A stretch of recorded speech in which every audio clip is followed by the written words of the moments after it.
তোমরা কেমন আছো? আমি তো ভালো আছি। আজকে একটা নতুন ভিডিও নিয়ে চলে এসেছি। পুকুরের মাছের ঝোল, পাতলা ঝোল করব বলে কি বড়ি দিয়ে সন্নাখাড়া, আলু, মাছ দিয়ে ঝোল করব। তার জন্য কি সন্নাখাড়া নিয়ে নিয়েছি, সন্নাখাড়াটা ভেজে নিয়েছি, আর আলুটা তো ভাজবো। মাছ ভেজে নিয়েছি, বড়ি ভাজতেছি, ভেজে পাতলা ঝোল করব। আলুটা ভাজা হয়ে গেছে, আলুটা নামিয়ে নেবো। সেই আলু ভাজার তেলে কি আরেকটু তেল দিয়ে দেবো, লাল লাল করে পেঁয়াজ ভেজে নেবো একটু।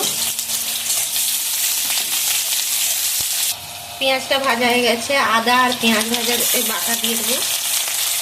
আমি সব কিছু কি শিলে বেটে নিয়েছি। লবণ, হলুদ গুঁড়ো, লঙ্কা গুঁড়ো,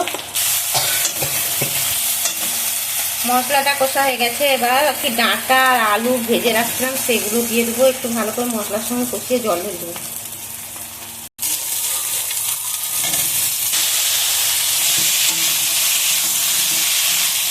ভালো করে কষিয়ে নেবো, কষিয়ে কি জলটা দেবো। দেখো মশলা সবজিটা নাড়া হয়ে গেছে। এবার কি জল দিয়ে দেবো। আগে থেকে জলটাকে গরম করে রেখে দিয়েছিলাম, সেই জলটা দিয়ে দিচ্ছি। এবার ঢাকা লাগিয়ে দেবো, ভালো করে ঝোলটা ফুটে যাবে। গ্রেভিটা ফুটে গেছে, ওর জন্য ঢাকা খুলে নিচ্ছি। এবারে কি সব কিছু মশলা দেবো। জিরে বাটা, ধনে বাটা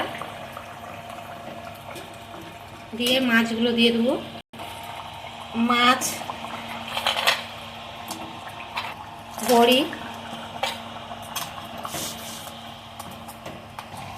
এবার ঝোলটা তো মাছটা দেওয়ার পরে ঝোলটা খুব সুন্দরভাবে ফুটে গেছে। এবার নামিয়ে নেবো।